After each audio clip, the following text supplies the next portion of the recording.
entonces vamos a pasar ahora al potasio. Para hablar de potasio vamos a revisar algunas generalidades, igual como con el sodio, conceptos básicos que permitan entender fácilmente los trastornos sérios. Lo primero es que la concentración sérica de potasio es baja, porque ya se vio que el potasio es un cation de predominio intracelular. El 95% del potasio está a ese nivel. Por lo tanto, en sangre es solo de 3,5 a 5 miligramos por litro. Y fíjense entonces cómo los médicos a veces con el potasio nos decimos mentiras. Silencio. Y es que yo estoy asumiendo que el potasio de mi paciente está bajo o está alto porque mido en sangre una mínima concentración del potasio corporal total. O sea que a partir de un sodio, de un potasio, que la mayor parte de las veces está en el interior de la célula y lo mido en el espacio plasmático. Eso les va dando una idea de lo importante que es entender el potasio desde el mecanismo fisiopatológico y no solamente el valor que está en sangre. Los depósitos corporales de potasio, que totalmente la gran mayoría están a nivel del músculo, pero en todas las células en general, son alrededor de 30 a 50 milicalories por kilo, en promedio 40. De 30 a 40 en mujeres, de 40 a 50 en hombres. 40 en promedio. Y están reguladas por mecanismos hormonales que actúan sobre las bombas sodio y potasio TPasa que tenemos en las diferentes células. Catecolaminas, insulina, renina, angiotensina, aldosterona, en condiciones normales regulan esa concentración de potasio, haciendo que el potasio salga o entre de la célula según la necesidad. Si está bajo, pues lo sacará de la célula; si está alto, pues lo meterá a la célula. Y a nivel renal, pues lo absorberá o lo excretará según la necesidad. Fíjense que de entrada de eso uno pudiera decir: yo puedo tener un potasio en sangre bajo con un potasio corporal normal o alto. Si lo que está pasando es que por algún desbalance en las hormonas está generando una corriente de entrada de potasio al interior de la célula. Usted lo mide bajo en sangre, pero el potasio no está perdido, no se ha disminuido a nivel corporal. ¿Entienden? Entonces, por esa razón, siempre hay que buscar COE está debajo, porque de lo contrario nos quedamos simplemente tratando el nivel sérico, que es un porcentaje pequeño del potasio corporal total. En condiciones anormales, las hormonas tiroideas pueden tener papel sobre la regulación del potasio, porque cuando yo tengo hipertiroidismo y aumento el metabolismo celular, estas células expresan más bombas sodio ATPasa en su membrana celular y por lo tanto puede haber una entrada masiva de potasio al interior de la célula. Algo que conocen muy bien los médicos como parálisis hipocalémica tirotóxica. Tienden a ser personas jóvenes con hipertiroidismo que no ha sido diagnosticado, que después de alguna actividad física intensa, como puede ser de pronto una noche de rumba, al día siguiente no se pueden mover, están paralizados y los traen al día siguiente urgencias con potasios menores de 2. Aquí en una gráfica muy ya viejita, pero que fisiopatológicamente explica bien la situación, tenemos una fibra muscular y tenemos un túbulo renal. Y entendemos que es a nivel extracelular, es decir, a nivel intravascular, donde podemos medir el potasio. Si la concentración de potasio sube, pues los mecanismos contrarreguladores van a actuar. ¿Qué pasa si el potasio se sube?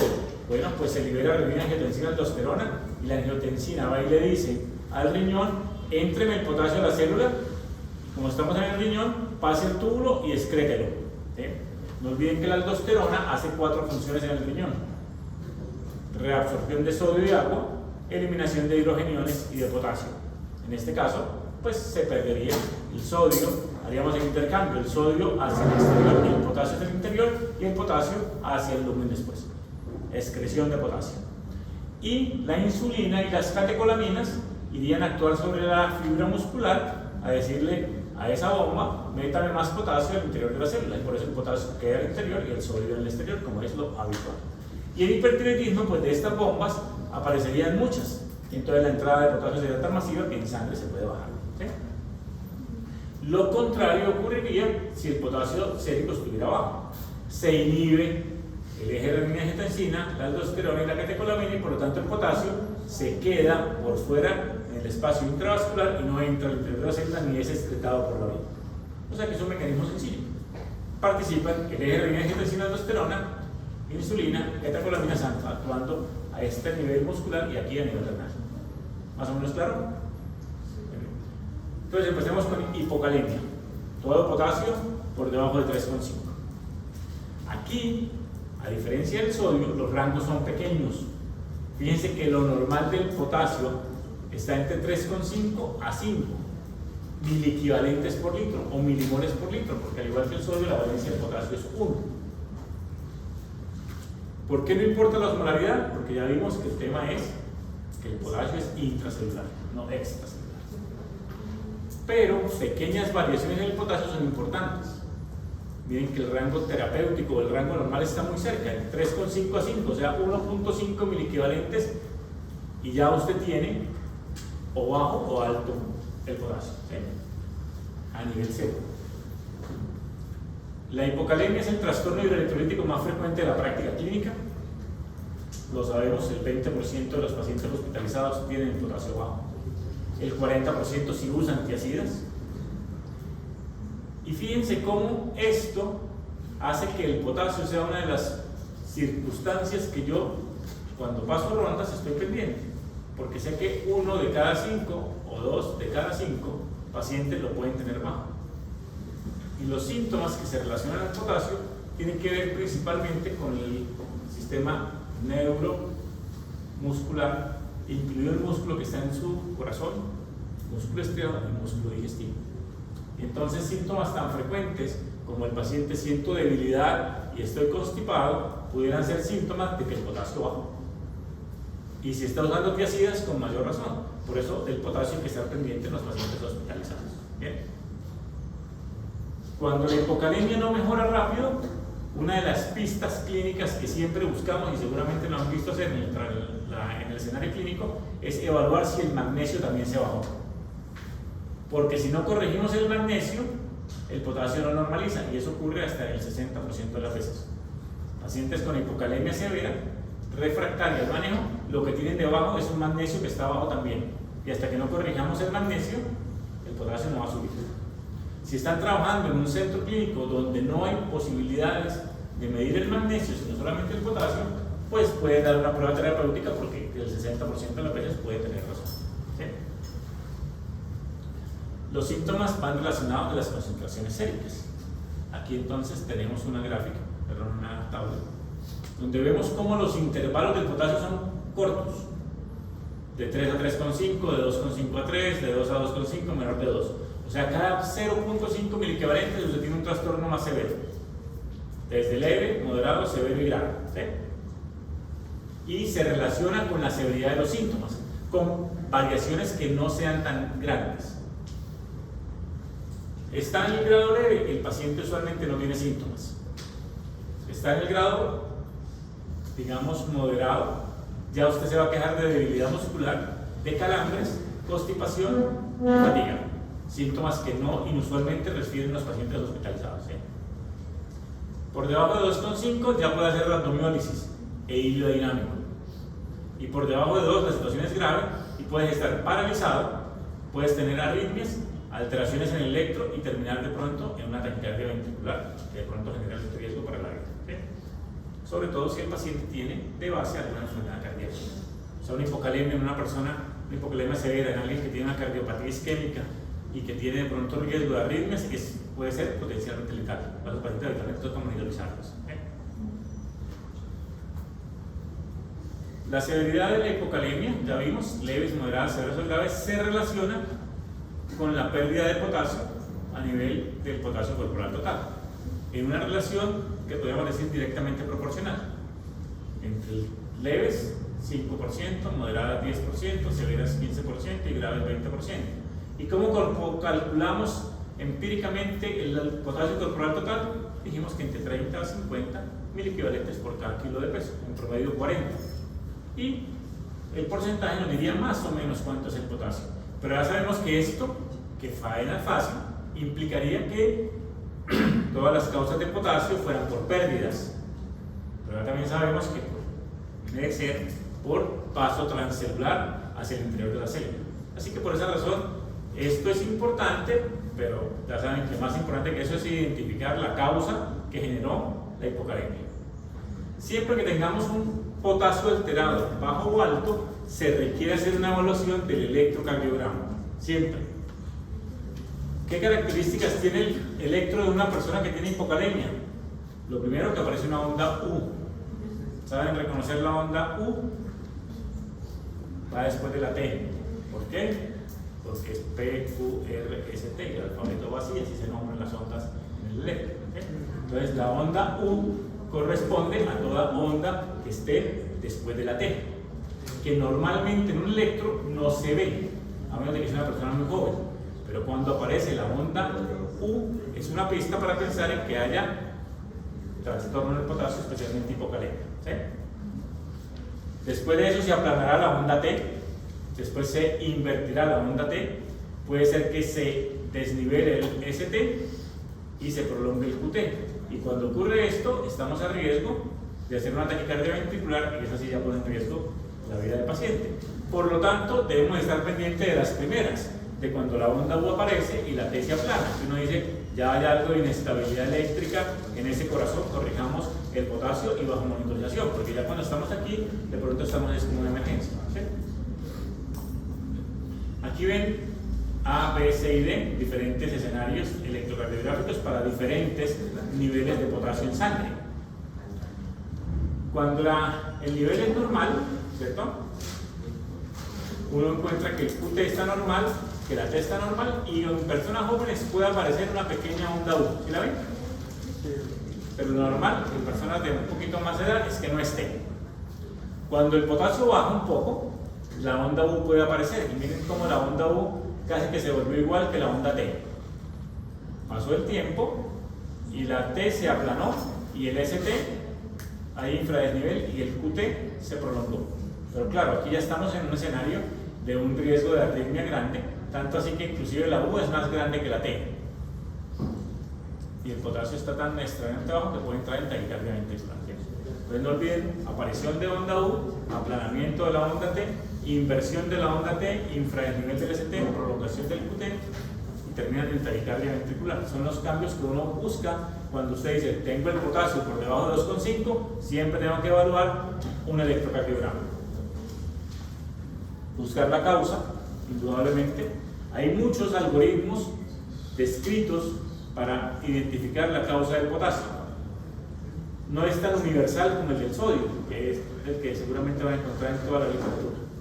Este es el que a mí me parece más sencillo y que a mí me ha ayudado a identificar rápidamente cuál es la posible causa del problema, pero no es el único, hay varios algoritmos. A mí me parece que este es fácil de recordar porque nos dice que si el potasio en sangre está bajo, la mayor parte de las veces, el 80% es un medicamento. O sea que esto ya nos está dando una pista química. 80% de las veces de los pacientes que tenemos hospitalizados somos nosotros los que estamos causando el problema. 20% tendrá que ver con alguna enfermedad. ¿Por qué los medicamentos? Porque muchos de los medicamentos que usamos rutinariamente en la práctica clínica afectan el potasio, bien sea porque inducen que entre al interior de la célula, o porque generan pérdida renal, o porque generan pérdida digestiva de potasio. Aquí vemos que medicamentos como las nebulizaciones con beta-2 agonistas, como el salbutamol, por ejemplo, hacen que el potasio ingrese a la célula. Las santinas, que ya se usan menos, la cloroquina como antimalárico, el verapamilo como antihipertensivo, hacían que el potasio ingrese al interior de la célula.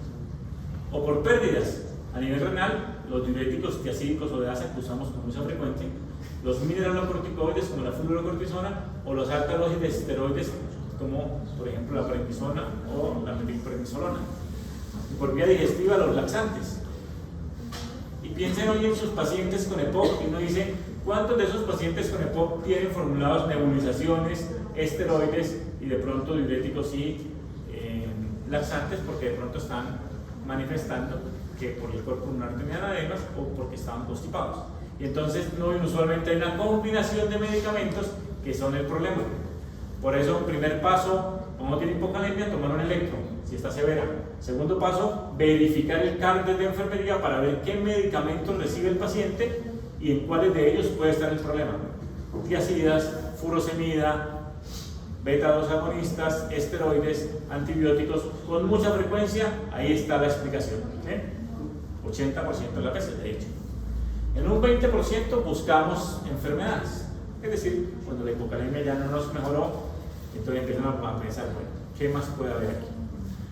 Los problemas los mismos, baja ingesta, ¿sí? Todos deberíamos tener un aporte diario de 1 miliequivalente por kilo de peso de potasio, porque tenemos esa pérdida habitual en nuestro organismo. Así que si dejamos al paciente sin vía oral o él no está comiendo y pasan 2 o 3 días, el potasio puede reducirse. 2, que haya un paso transcelular, es decir, que el potasio esté siendo obligado a entrar al interior de la célula. Ya dijimos un ejemplo, el hipertiroidismo, ¿cierto?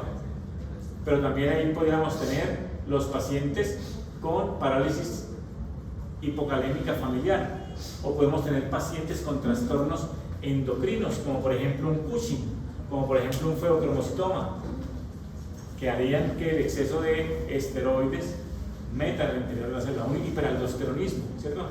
Entonces, digamos que habría que buscar enfermedades de tipo endocrino. O podemos tener pérdidas. Cuando uno dice, oiga, hay una pérdida renal de potasio, por ejemplo, de una acidosis tubular renal tipo 1 o tipo 2, o tenemos una pérdida digestiva por diarrea, por un tumor neuroendocrino, por el síndrome de malabsorción. Por lo tanto, habitualmente, cuando tenemos el potasio, digamos, bajo, y usted no encuentra en el carnet de medicamentos una explicación, ni en la historia clínica una explicación sencilla de el paciente está con un diurético, o está con una pérdida digestiva, o está con poco ingesta, pues la recomendación es repongan magnesio. ¿Sí? Allá daríamos 3 pistas clínicas. Hagan un electro, miren el cardes, repongan magnesio. Y si definitivamente no es eso, si el potasio sigue bajo, pues no empiece a decir algo más debe haber aquí, porque no logro corregir este potasio, usen estas perlas clínicas. Si la causa del trastorno no es evidente después de su análisis clínico, mide el potasio en orina y mide los gases arteriales. Con estas 2 pistas se va a poder hacer una idea de si el problema es paso transcelular de potasio o pérdidas digestivas o extradigestivas, perdón, renales o extrarrenales. Porque la interpretación es fácil. ¿Qué pasa si yo tengo el potasio en sangre bajo y me dicen que el potasio en orina está bajo? Que la pérdida sea digestiva, que es la renal, ¿cierto? Y si el potasio urinario es alto, pues que la pérdida es por vía renal. O sea que simplemente el potasio nos puede ubicar un poco si el problema es renal o extrarrenal. ¿Cómo interpretamos ese potasio urinario? Pues tenemos que pedir que el potasio en orina sea medido, sobre todo en orina de 24 horas, y el punto de corte son 30. Si está por encima o por debajo de 30 miliequivalentes por día, podremos saber si el potasio urinario está bajo. Buscamos pérdidas extrarrenales o paso transcelular, es decir, que la pérdida sea digestiva o cutánea, o que haya una corriente de entrada de potasio en el interior de la célula. O si el potasio urinario está por encima de 30, a ir a buscar por qué riñón está perdiendo el potasio, si es que tiene alguna alteración en el eje renina-angiotensina aldosterona o en la absorción del potasio como una acidosis tubular renal, como una tubulopatía. Y entonces, con esa información, hagan este cuadrito para interpretarlo. Fácil. Analizan los gases arteriales. Tengo potasio en sangre bajo, refractario. Tengo acidosis metabólica, es decir, pH bajo y bicarbonato en sangre bajo. Y analizo en ese contexto cómo está entonces mi potasio en orina. Si tengo acidosis metabólica, es decir, bicarbonato bajo en sangre, y tengo potasio en sangre bajo y en orina bajo, es porque estoy perdiendo por vía digestiva potasio y bicarbonato. ¿Sí o no? O sea que hay que ir a buscar qué está pasando en mi tubo digestivo. Tengo un síndrome de malabsorción, tengo una enfermedad celíaca, una enfermedad inflamatoria intestinal, tengo un linfoma intestinal. ¿Qué pasa en ese intestino que está perdiendo potasio y bicarbonato? ¿Bien? Pero si lo que tengo es el potasio urinario alto, yo digo, oiga, ¿cómo puede ser que tenga el potasio en sangre bajo? ¿Cómo puede ser que tenga acidosis metabólica, es decir, bicarbonato bajo, y el potasio en la orina media alto. ¿Cómo es posible que ese riñón no esté reabsorbiendo potasio? Pues porque tiene una pérdida renal por una acidosis tubular, donde hay pérdida de bicarbonato y pérdida de potasio por la orina. Y puede ser una acidosis tubular renal tipo 1 o tipo 2. La tipo 1 es la distal, la tipo 2 es la proximal. En la tipo 1 se caracteriza porque el paciente no logra excretar los hidrogeniones, y el tipo 2 porque no logra reabsorber el bicarbonato filtrado. Ambos dan acidosis metabólica. ¿Sí?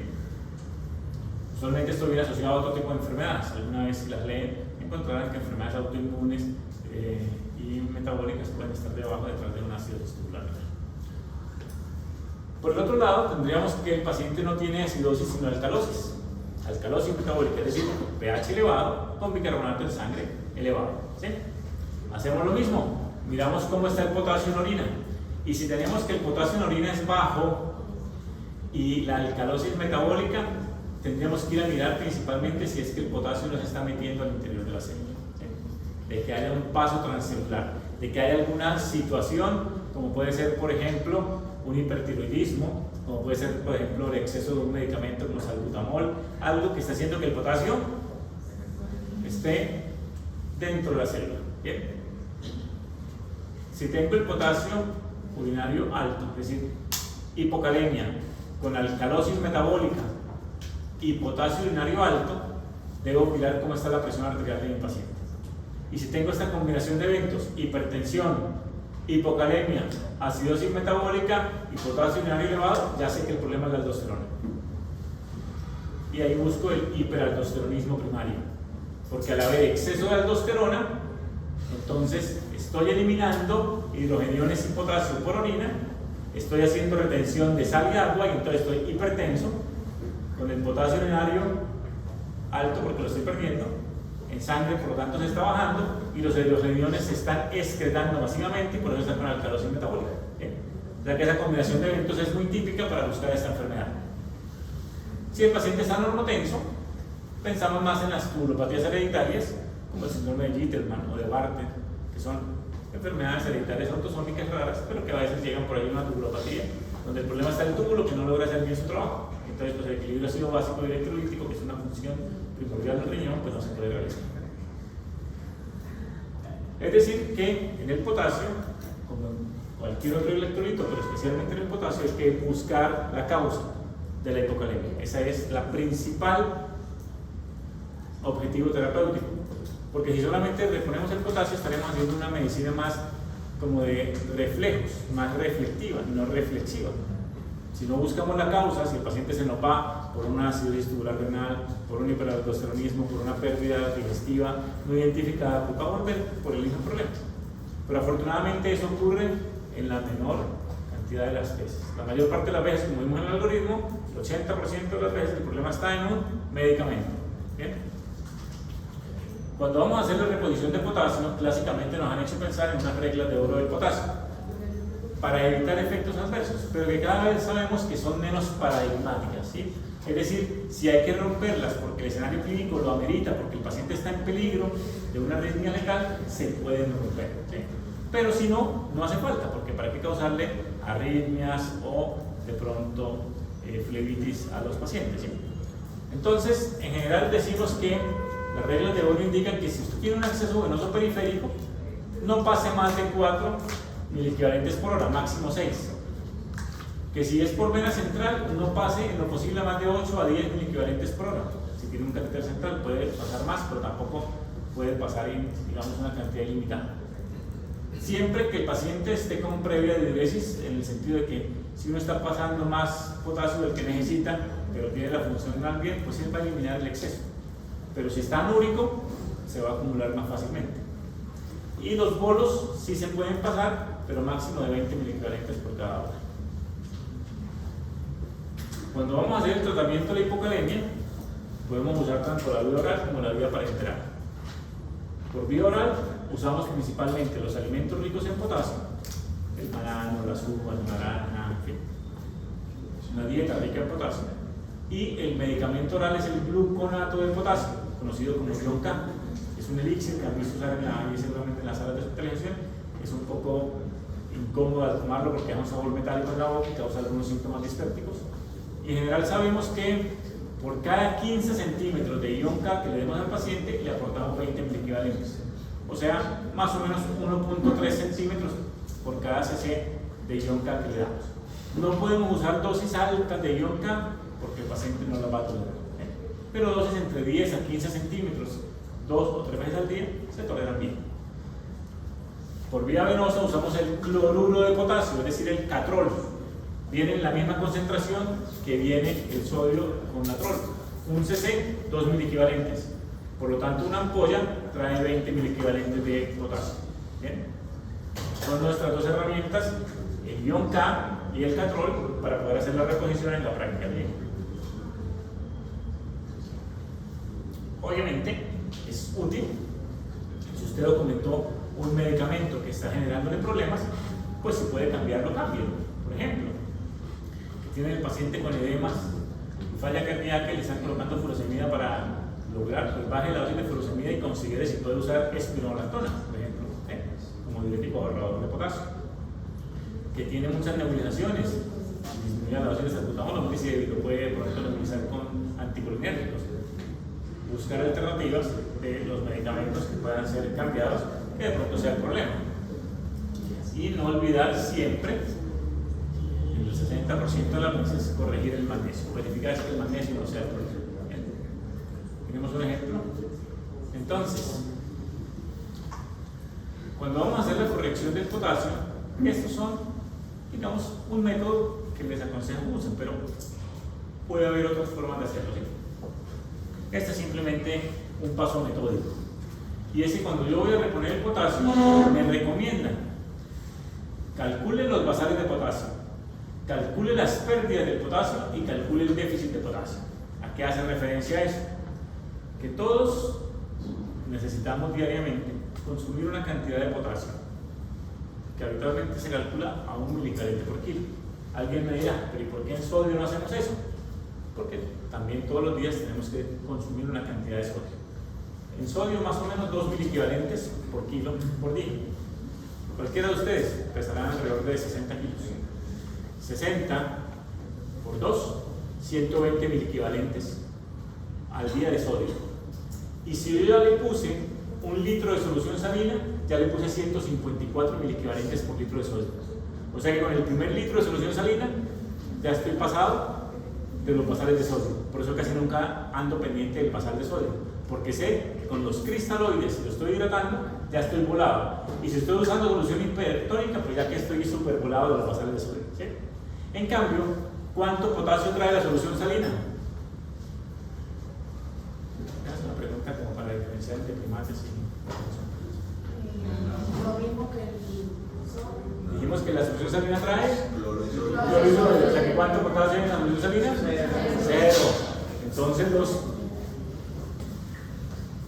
basales de potasio sí hay que pensarlos en la práctica clínica, porque los cristaloides habituales no traen, o traen muy poca cantidad. El lactato de Ringer trae alrededor de 4 miliequivalentes por litro, que para potasio, si es 1 miliequivalente por kilo, necesitaría pasar alrededor de 60 miliequivalentes.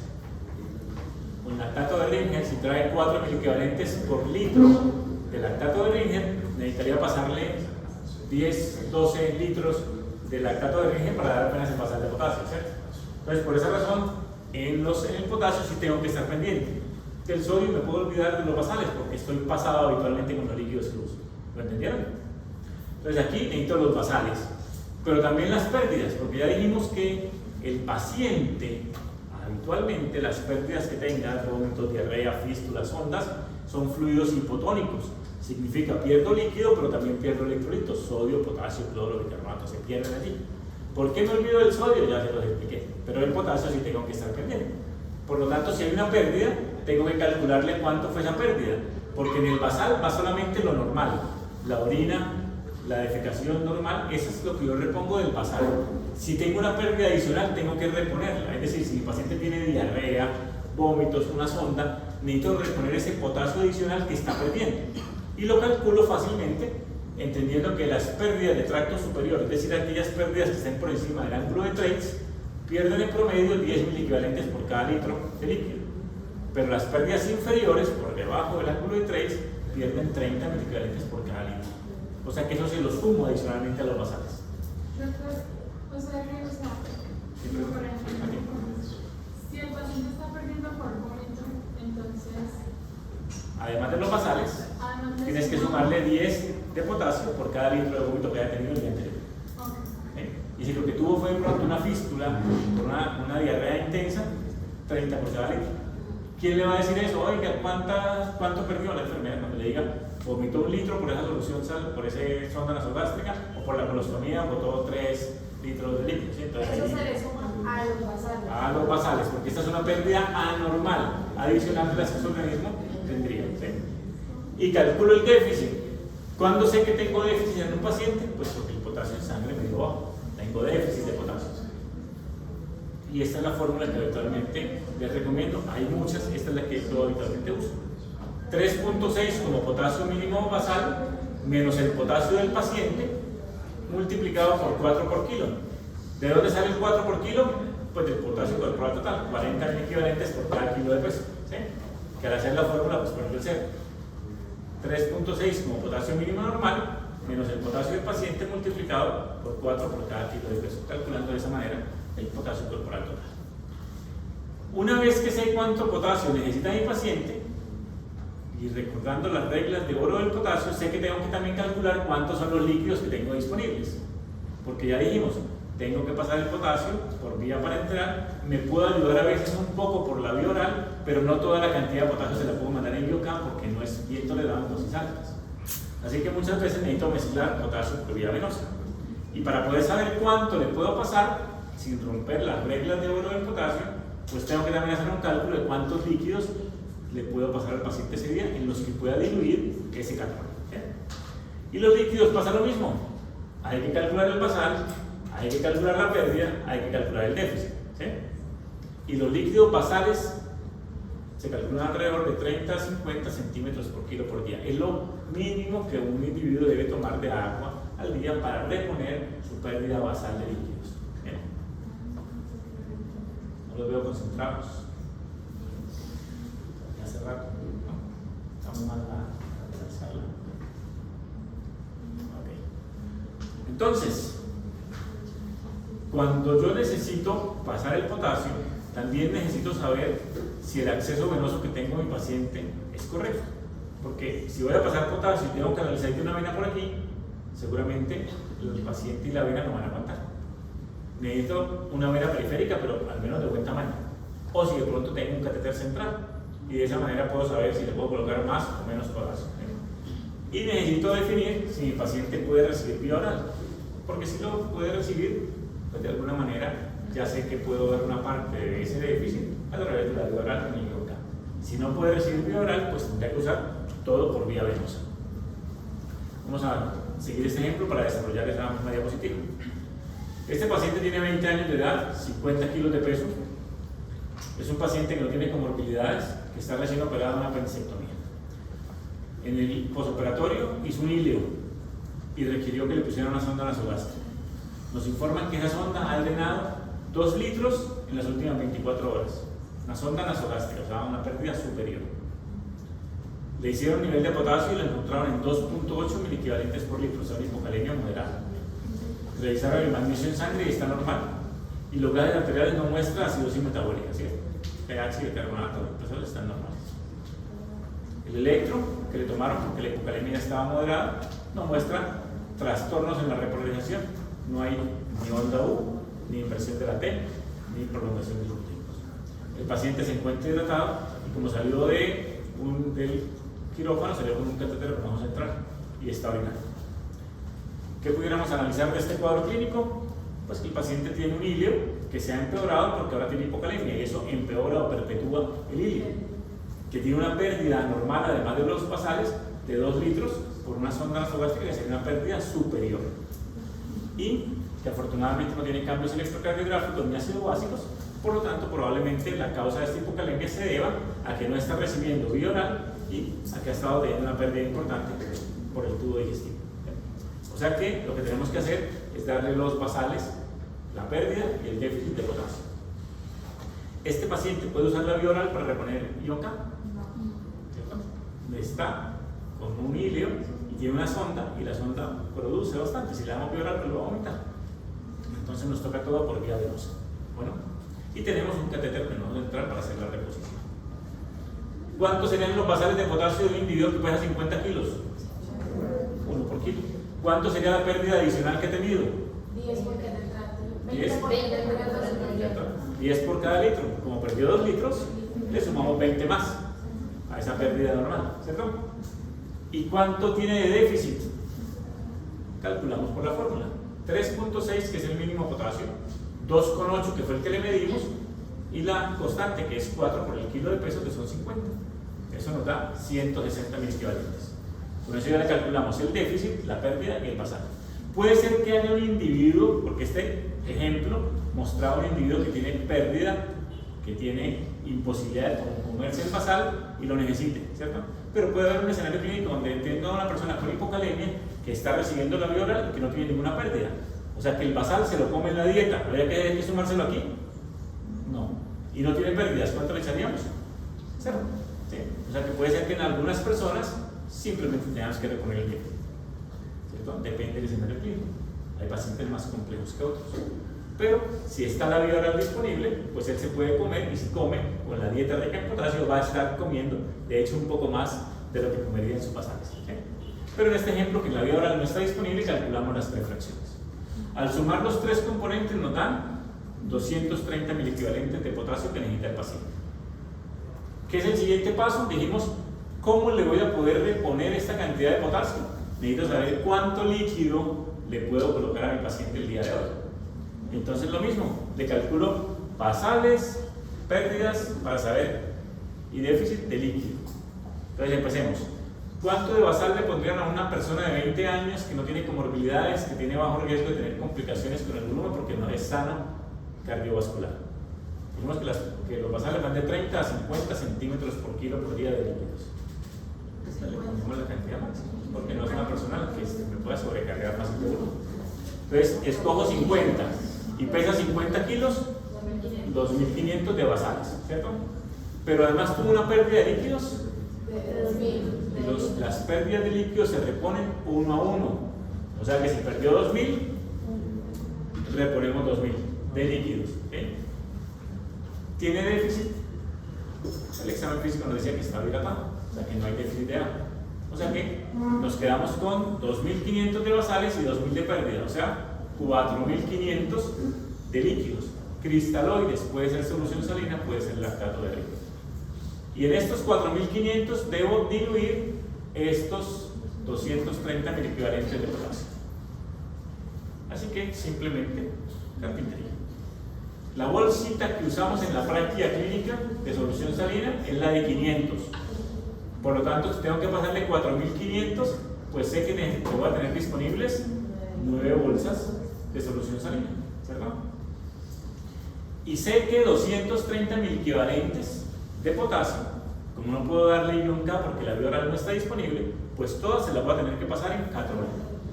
Y dijimos que el catrol tiene en 1 centímetro 2.000 equivalentes.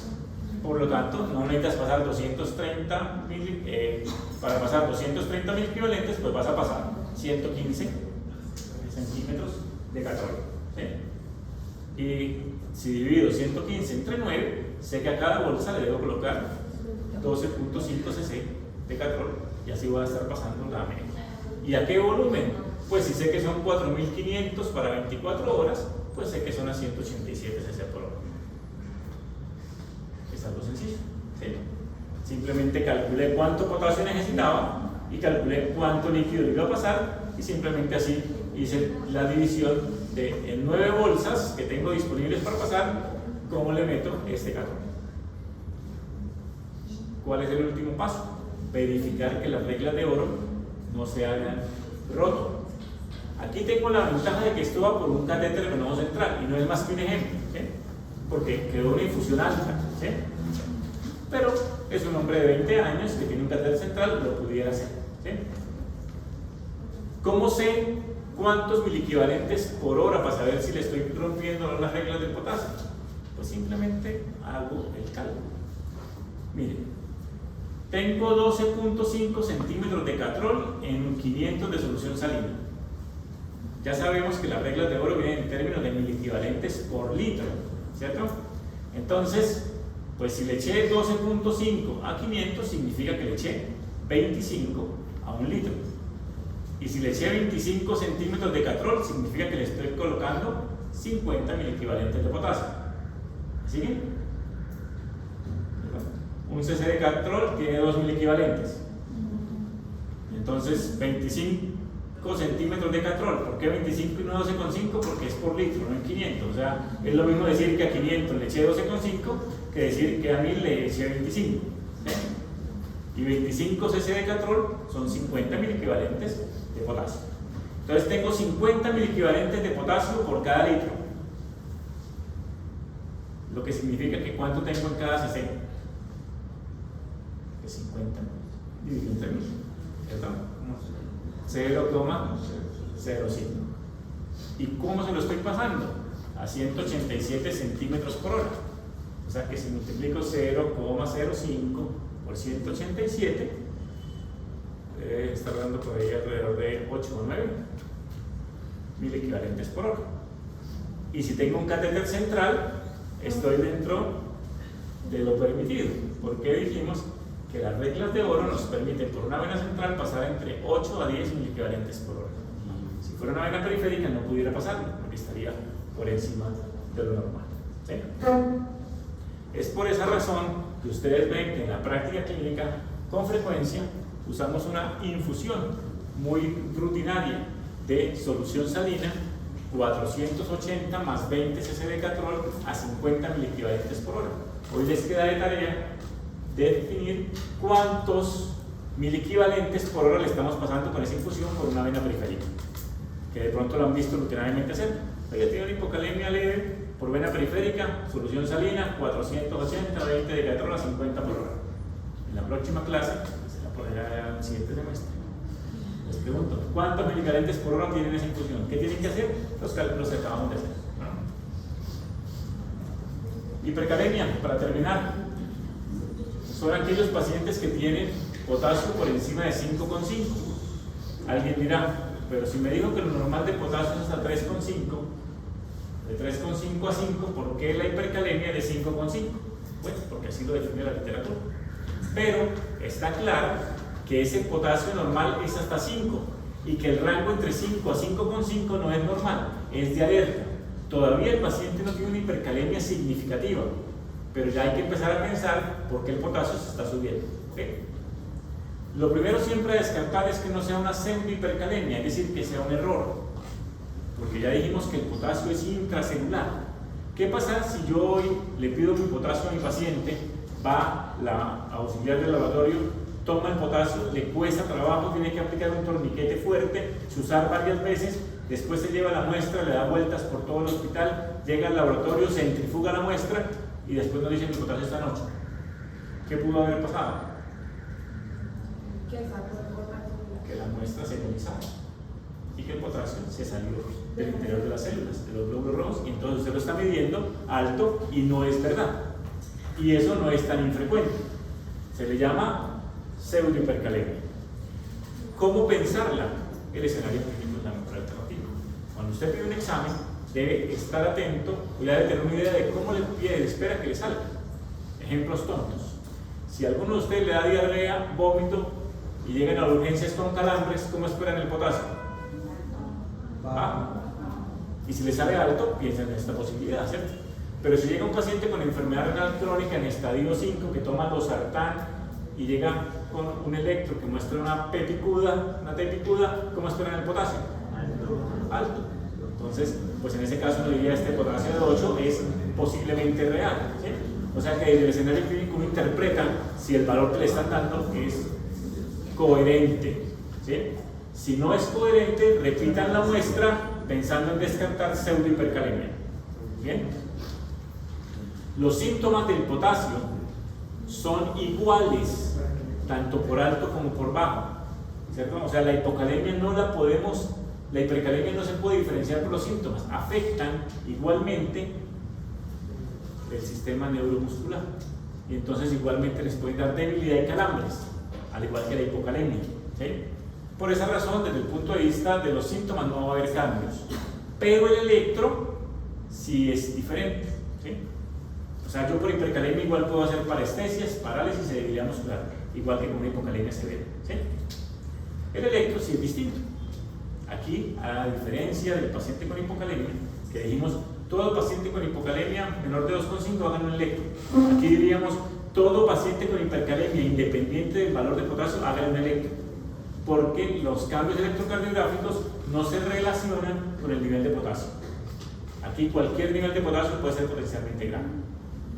En este caso, la T está picuda, la P se aplana, el PR se va prolongando. Hay un supradesnivel del ST, no un infradesnivel. Se ensancha el QRS, aparece una bradicardia externa y puede terminar en un bloqueo AB. Es decir, que habitualmente, escúchenlo bien, habitualmente la hipercalemia lleva más a bradicardia y puede terminar en un bloqueo AB del paciente, y la hipocalemia lleva más a prolongación del QT y taquicardia ventricular. Pero si algún paciente con hipercalemia le saca de taquicardia ventricular, pues es posible, porque finalmente la inestabilidad eléctrica del corazón, al igual que todos ustedes, hacen lo que les da la gana. ¿Sí? O sea, no se sorprende. Si el potasio elevado también les da taquicardia, ¿de acuerdo? O sea, esto es lo habitual, pero puede ser también taquicardia. Pero lo más usual es que vaya hacia la bradicardia y que la hipocalemia vaya más bien hacia la bradicardia ventricular. ¿Sí? Pero puede ser que en la vida cotidiana encuentren cosas exactamente lo contrario.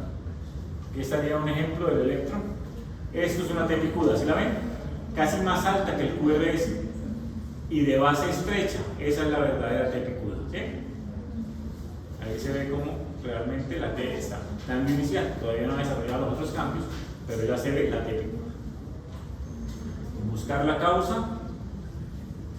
Para encontrar la causa de un potasio que se elevó en sangre, hacemos el análisis que hemos venido haciendo siempre, y es, ¿será que se salió de la célula? En este caso, que la corriente no sea de meter potasio al interior, sino de sacarlo, o si el paciente no está pudiendo eliminar el potasio, está reducida la excreción del potasio a nivel urinario, o estamos aportando más potasio del que el paciente necesita, que la dieta esté, digamos, por encima la dieta de potasio, o que estemos haciendo una reposición de potasio que de pronto esté generando que ya nos pasamos.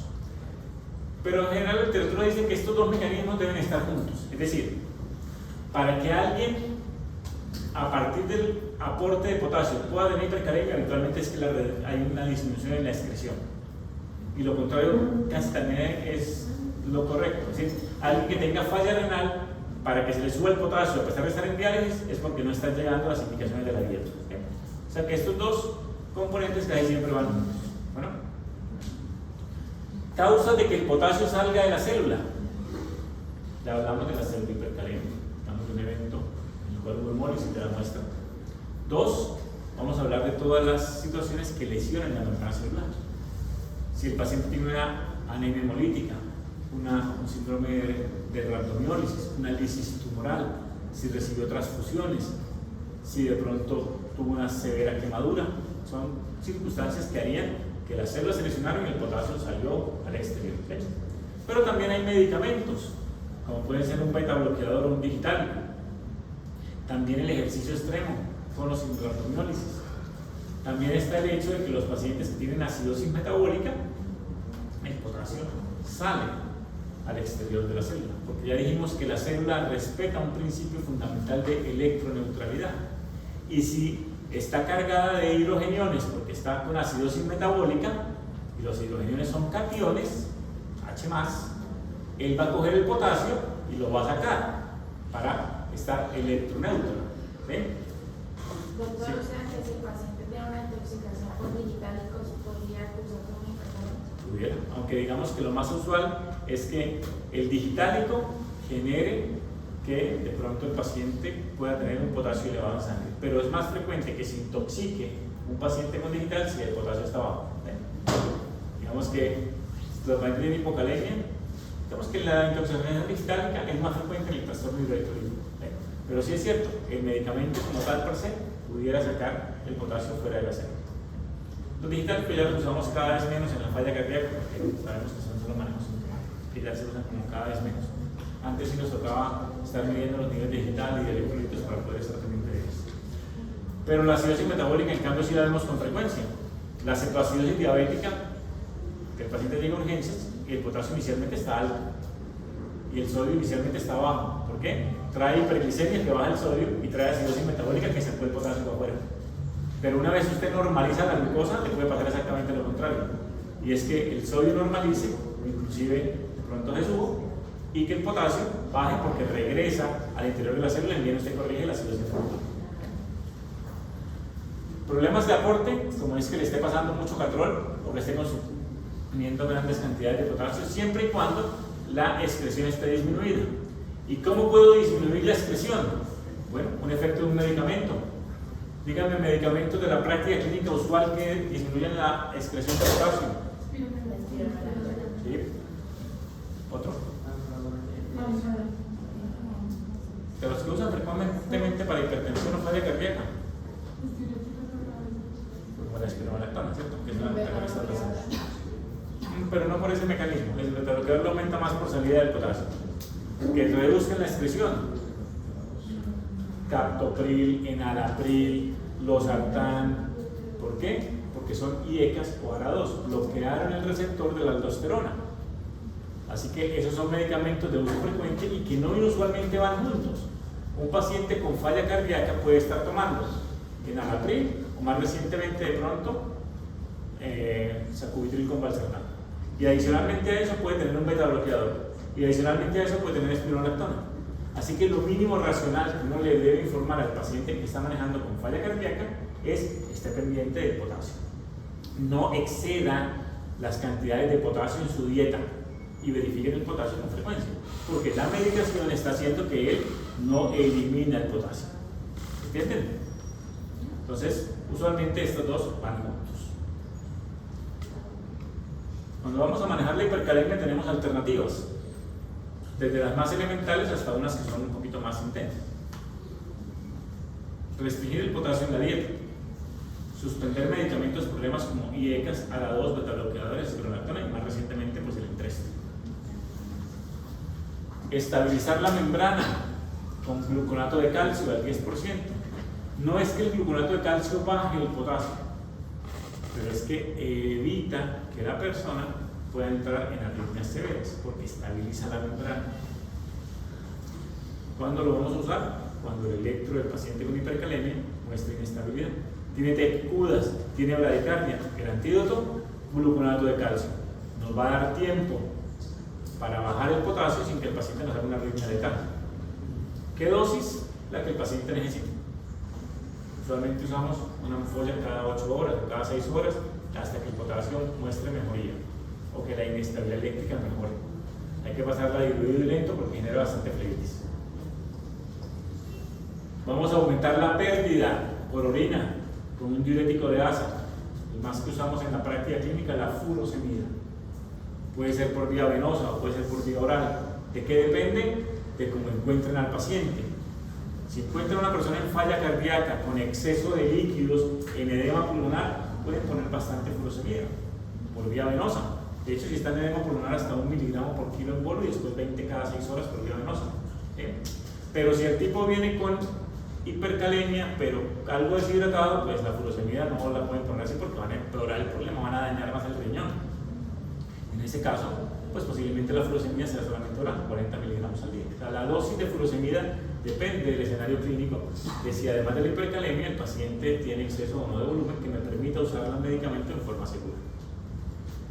Podemos intentar que el potasio se meta al interior de la célula. Ya dijimos que los beta-2 generan una corriente de entrada de potasio al interior de la célula. Por lo tanto, el médico de urgencia no está borracho cuando llega una paciente con hipercalemia y lo manda a nebulizar. Está simplemente aprovechándose del efecto adverso de la medicación, en este caso como un efecto terapéutico, intentando ingresar el potasio al interior de la célula. Pero no podemos abusar de él, pues porque el paciente con hipercalemia ya tiene inestabilidad eléctrica de pronto. Y si lo ponemos un taquicárdico, pues de pronto más pudiera desarrollar angina o arritmia, ¿cierto? Entonces, beta-2 agonistas nebulizados como el salbutamol, por ejemplo, bien sea inhalador o bien sea en nebulizaciones. Solución polarizante, ¿alguien sabe qué es esto? ¿Cómo polarizo la célula? Haciéndola cargar de cationes. ¿Cómo hago eso? Ingresándole de los primeros diapositivas, ¿cuáles de esos mecanismos hormonales, cuál mete el potasio en el interior de las células? Insulina, y la tenemos disponible en forma terapéutica. Pero no estamos manejando diabetes, o sea, estamos manejando una solución polarizante, pero no deja de ser insulina, por lo cual antes de usarla tengo que verificar que el paciente no tenga hipoglucemia. Y por eso la solución polarizante la construyo con dextrosa más insulina, porque sí les puedo prometer, con toda seguridad, que si usted le pone insulina y usted le dice a ese frasquito solamente baja el potasio, no el azúcar, no le pasa el caso. No deja de ser insulina, así lo llamamos solución polarizante, ¿sí? Es insulina. ¿Cuál insulina usaría? ¿Una de corta acción o una de larga acción? Que era actuar rápido, ¿verdad? Entonces, por esa razón, la solución polarizante se construye con insulina cristalina y lo mezclamos con dextrosa al 10%, habitualmente 250 centímetros de dextrosa al 10, con 10 unidades de insulina cristalina. Es que, digamos que como es de acción ultra rápida, en un paciente que no sea diabético me puede generar hipoglucemia. Entonces, por eso la que más se usa para solución polarizante es la insulina cristalina.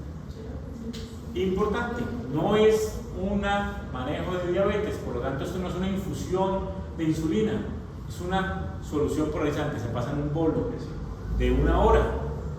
O sea, usted mezcla esos 250 de dextrosa en 10 unidades de insulina y los pasa en un bolo de 1 hora. Y va a estar pendiente antes y después de la glucosa y del potasio. Y se puede repetir si lo necesitas. La solución polarizante es una de esas alternativas cuando la situación clínica es emergente, cuando el potasio está alto, cuando la persona necesita bajar el potasio un poco más rápido. ¿Bien? Las resinas de intercambio catiónico significan aquellos medicamentos que cambian cationes y se dan por vía oral o por vía rectal. Conocidas en la literatura, por ejemplo, el cardaxelato y más recientemente el resincalcio. Su componente, digamos, como activo es el poliestireno sulfonato, en el caso del resincalcio, calcio, en el caso del cardaxelato, pues sodio. Lo que van a hacer es cambiar un catión por otro a nivel del tubo digestivo. El más usado en la actualidad es el resincalcio, pues porque tiene la facilidad de que va por vía oral. El cardaxelato y en enemas rectales es incómodo para los pacientes. Pero lo que uno va a hacer es un recambio de cationes. Y obviamente, pues como tal, va a sacar el potasio, pero va a ingresar sodio al sistema. ¿Sí? El bicarbonato de sodio, cuando hay una acidosis metabólica muy severa, puede ayudar a que el potasio pues, regrese al interior de la célula. Y la hemodiálisis, pues que será útil con el fin de sacar el potasio en forma rápida. Cada una de esas alternativas se usará dependiendo de la severidad del cuadro clínico que esté en el momento. Habitualmente lo que hacemos es mirar la severidad del potasio, qué tan alto está. Primero descarten que no tenga pseudohipercalemia, tomen un electro y vean si el paciente está en riesgo de generar arritmias letales. Si la respuesta es sí, usen gluconato de calcio como una medida para estabilizar la membrana y usen medidas rápidas, por ejemplo una solución polarizante con algunos casos de bicarbonato y la hemodiálisis.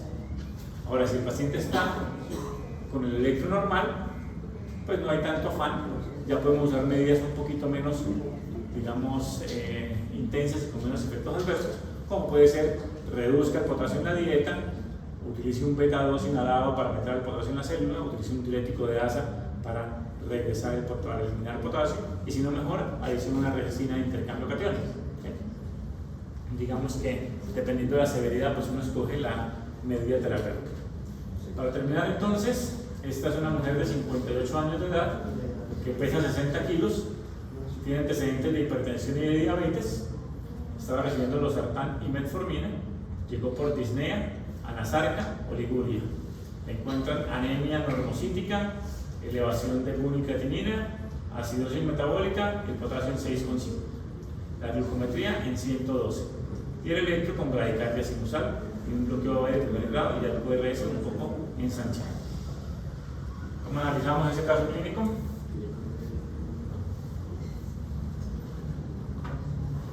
¿Alguien?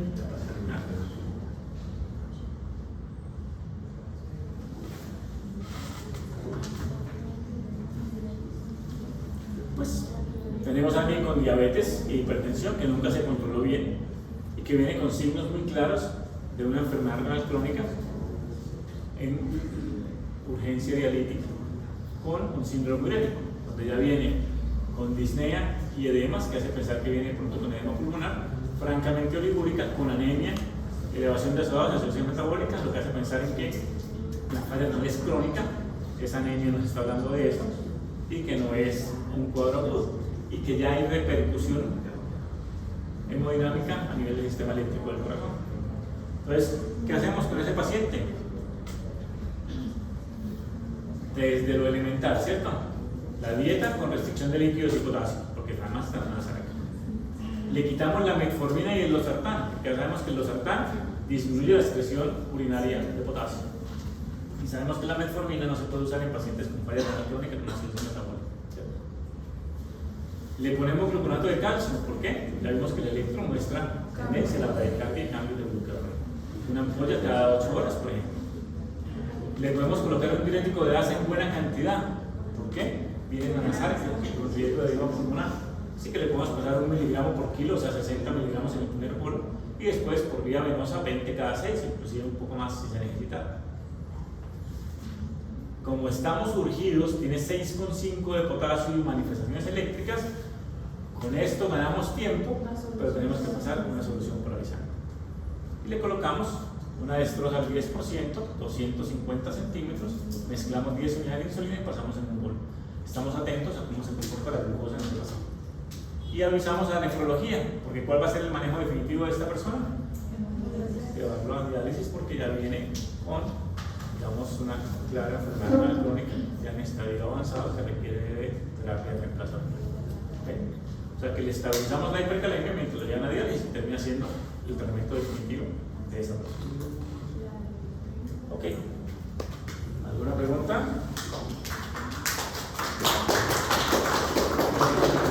Los sistemas hidroelectrolíticos, pues obviamente además del sodio y el potasio están el calcio, el magnesio, el fósforo, pero pues la idea es que estos dos son los más frecuentes. Tienen que conocerlos. Con problemas de hipocalemia van a lidiar y el sodio ocasionalmente les va a llegar a algún paciente. Y como se dieron cuenta, el resumen de esto es buscar la causa. No es solo reponer el electrolito faltante, es busque la etiología, porque los trastornos electrolíticos, más que una enfermedad, son un síndrome. Algo está pasando en ese individuo que hay que corregir.